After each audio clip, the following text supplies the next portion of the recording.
मित्रांनो, खरीप 2025 ची ई पीक पाहणी ही चालू झालेली आहे आणि आता ई पीक पाहणी करणं प्रत्येक शेतकऱ्याला कंपल्सरी आहे। यामध्ये तुम्हाला पीक विमा, त्याचबरोबर कृषी कर्ज असेल, त्याचबरोबर कृषी आधारित अनुदान तुम्हाला भेटणार असेल, या सर्वच बाबींसाठी आता ई पीक पाहणी ही कंपल्सरी करण्यात आली आहे। त्यामुळे तुम्हाला प्रत्यक्ष शेतामध्ये जाऊन तुम्हाला आता ई पीक पाहणी करणं गरजेचं आहे। आता या व्हिडिओमध्ये ए टू झेड पहिल्यापासून ई पीक पाहणी कशा पद्धतीने केली जाते याची सविस्तर माहिती आपण या व्हिडिओमध्ये घेणार आहोत। तत्पूर्वी तुम्ही जर आपल्या चॅनल असेल चॅनलला सबस्क्राइब करा, व्हिडिओला लाईक करा आणि हा व्हिडिओ जास्तीत जास्त शेअर करा। बघा, तुम्हाला सर्वात प्रथम जे ॲप डाउनलोड केलेलं आहे व्हर्जन ई पीक पाहणीचं 4.0.0 यावर तुम्हाला जायचं आहे आणि या ठिकाणी तुम्हाला नवीन खातेदार नोंदणी करा यावर जायचं आहे। यामध्ये तुम्हाला विभाग निवडायचा आहे।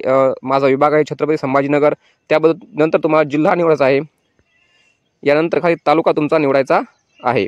तालुका निवडल्यानंतर गावाचं नाव तुम्हाला या ठिकाणी निवडायचं आहे। तुमचं जे गाव आहे त्या गावाचं नाव तुम्हाला या ठिकाणी निवडायचं आहे। ओके, त्यानंतर इथे उजव्या बाजूकडे जो ॲरो दिसत आहे तुम्हाला त्या ॲरोवर क्लिक करायचं आहे। यानंतर बघा, तुम्हाला खातेदार तुम्ही 5 पद्धतीने या ठिकाणी निवडू शकता। यामध्ये पहिले नाव, मधले नाव, आडनाव, खाते क्रमांक किंवा गट क्रमांक। यामध्ये सगळ्यात सोपं म्हणजे तुम्ही गट क्रमांक टाकू शकता। यामध्ये तुम्हाला तुमचा गट क्रमांक हा माहितीच असतो। यामध्ये खाली तुम्ही गट क्रमांक टाकायचा आहे आणि गट क्रमांक टाकल्यानंतर खाली शोधा या ऑप्शन तुम्हाला क्लिक करायचं आहे। यामध्ये बघा, खाली खातेदार निवडा या ऑप्शन तुम्हाला क्लिक करायचा आहे। यामध्ये या गट क्रमांकामध्ये जे खातेदार आहे त्यामध्ये तुमचं नाव या ठिकाणी निवडायचं आहे आणि उजव्या बाजूला जो ॲरो दिला आहे तुम्हाला त्या ॲरोवर क्लिक करायचं आहे। यानंतर बघा, खातेदाराचं नाव आलं आहे, खालील खाते क्रमांक तपासा यावर आलेलं आहे आणि पुढे तुम्हाला उजवीकडे जो ॲरो दिला आहे तुम्हाला त्यावर क्लिक करायचं आहे। बघा, तुमचा खाता क्रमांक, सर्वेक्षण क्रमांक यशस्वीपणे नोंदणीकृत झाले आहे। आता ठीक आहे यावर तुम्हाला क्लिक करायचं आहे। यानंतर बघा, तुम्हाला या ठिकाणी खातेदाराचं नाव हे निवडायचं आहे। बघा, पुढे यानंतर तुम्हाला या उजवीकडे जो ॲरो आहे तुम्हाला त्यावर क्लिक करायचं आहे। यानंतर इथे तुम्हाला पीक माहिती नोंदवा या ठिकाणी क्लिक करायचं आहे। यामध्ये तुम्हाला परत इथे खाते क्रमांक निवडायचा आहे। परत भूमापन क्रमांक तुम्हाला या ठिकाणी निवडायचा आहे। यानंतर तुम्हाला या ठिकाणी हंगाम निवडायचा आहे। खरीप हंगामामध्ये असल्यामुळे तुम्हाला खरीप निवडायचं आहे। यानंतर खाली पिकाचा वर्ग, निर्भेळ पीक आहे की मिश्र पीक आहे ते तुम्हाला निवडायचं आहे। मिश्र पीक असेल तर तुम्ही मिश्र पीक निवडू शकता, म्हणजे एकाच जमिनीमध्ये एकाच क्षेत्रात एकापेक्षा जास्त पिके एका टायमाला घेणे। ओके, आता या ठिकाणी निर्भेळ पीक कापूस असल्यामुळे या ठिकाणी मी निवडलं आहे। आता या ठिकाणी खाली निर्भेळ पिकाचा प्रकार कोणता आहे, पीक आहे की फळबाग आहे। ओके, यानंतर या ठिकाणी तुमचं जे पीक आहे ते तुम्हाला या ठिकाणी निवडायचं आहे। आता कापूस आहे तर तुम्हाला कापूस निवडावा लागेल। आता या ठिकाणी बघा, क्षेत्र भरा, मग तुमचं पूर्ण क्षेत्र असेल तर तुम्ही पूर्ण क्षेत्र भरा यावर क्लिक करायचं आहे, अन्यथा तुम्ही इथं मॅन्युअली टाकू शकता।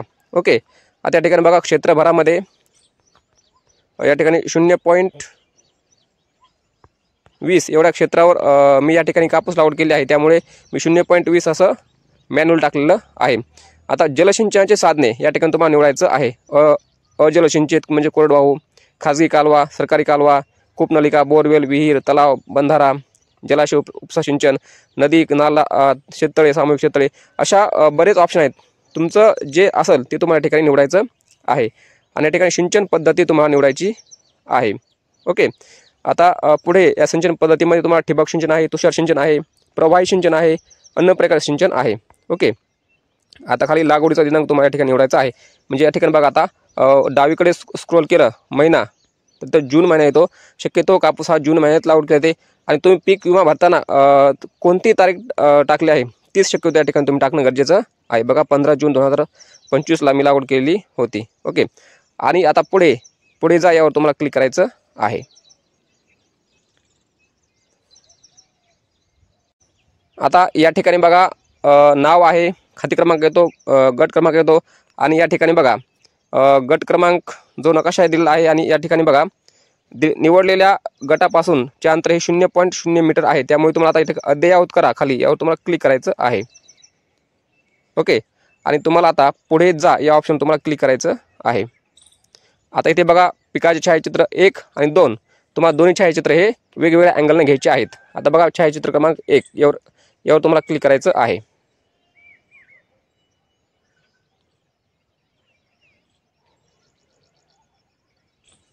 बघा या ठिकाणी तुम्हाला गटापासूनचे अंतर 0.00 मीटर आहे. हे 20 मीटरच्या आत असणं गरजेचं असतं. ओके, यावर ठीक असं तुम्हाला क्लिक करायचं आहे. आता तुम्हाला अशा पद्धतीने हा एक फोटो घ्यायचा आहे. आता यानंतर बघा अक्षांश रेखांश GPS अचूकता 2.40 म्हणजे आता तुम्हाला अचूकता आलेली आहे. आणि आता तुम्हाला छायाचित्र क्रमांक 2 वर क्लिक करायचं आहे.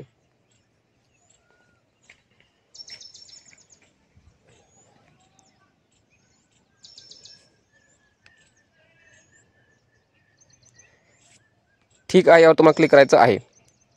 बघा अगोदर मी या अँगलला फोटो घेतला असतो, तुम्हाला आता अँगल हा बदलायचा आहे. आणि अशा पद्धतीने तुम्हाला हा दुसरा फोटो घ्यायचा आहे. ओके, आणि तुम्हाला इथं राईट जे ऑप्शन दिसत आहे तुम्हाला त्यावर क्लिक करायचं आहे. म्हणजे दोन्ही छायाचित्र तुम्ही घेतलेले आहेत. आता या ठिकाणी बघा पूर्ण तुमचं क्षेत्र येतं. ओके, या ठिकाणी पिकाचा वर्ग, जलसिंचन साधने, हे संपूर्ण माहिती या ठिकाणी येत असते. आता तुम्हाला या ठिकाणी वरीलप्रमाणे पिकांची माहिती योग्य व अचूक असल्याची मी घोषित करतो. यावर तुम्हाला क्लिक करायचं आहे, चेकबॉक्स करायचा आहे आणि तुम्हाला पुढे जा हे ऑप्शन तुम्हाला क्लिक करायचं आहे.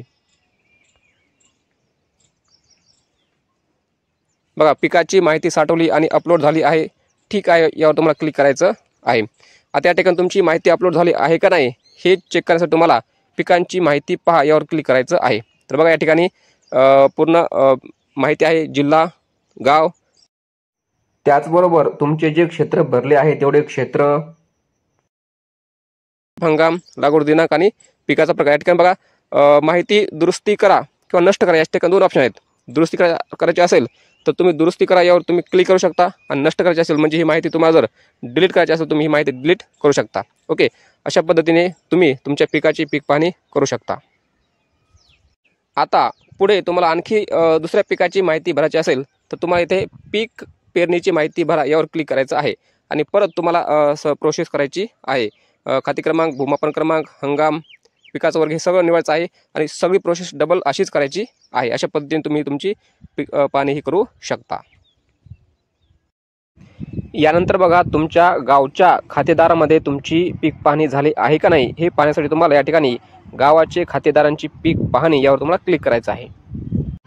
यानंतर बघा या ठिकाणी संपूर्ण शेतकऱ्यांची नावाची यादी या ठिकाणी ग्रीन पट्टीमध्ये जर तुमचं नाव आलं असेल तर या ठिकाणी तुम्ही समजा की आपली पीक पाहणी ही पूर्ण झालेली आहे. आता यानंतर इथं जे डोळ्यासारखं सिंबॉल आहे त्यावर तुम्हाला क्लिक करायचं आहे. बघा आता या ठिकाणी तुमच्या पिकाचे क्षेत्र, त्याचबरोबर गट क्रमांक, त्याचबरोबर तुमचा खाते क्रमांक, पिकाचे नाव, हंगाम, त्याचबरोबर तुमचा पिकाचा प्रकार आणि लागवडीची तारीख, तसेच तुमचे जेवढे पीक आहेत तुम्ही या ठिकाणी भरलेले ते सगळ्या पिकांची माहिती या ठिकाणी येते. आणि तर मित्रांनो अशा पद्धतीने तुम्ही अत्यंत सोप्या पद्धतीने तुम्ही तुमच्या पिकाचे देखील स्वतः पीक पाहणी करू शकता. आणि याबद्दल तुमची काही अडचण असेल तर तुम्ही कमेंट बॉक्समध्ये नक्कीच कमेंट करू शकता. तसेच व्हॉट्सअप ग्रुपची लिंक तुम्हाला डिस्क्रिप्शन बॉक्समध्ये त्या ठिकाणी जाऊन तुम्ही व्हॉट्सअप ग्रुप जॉईन करू शकता. धन्यवाद.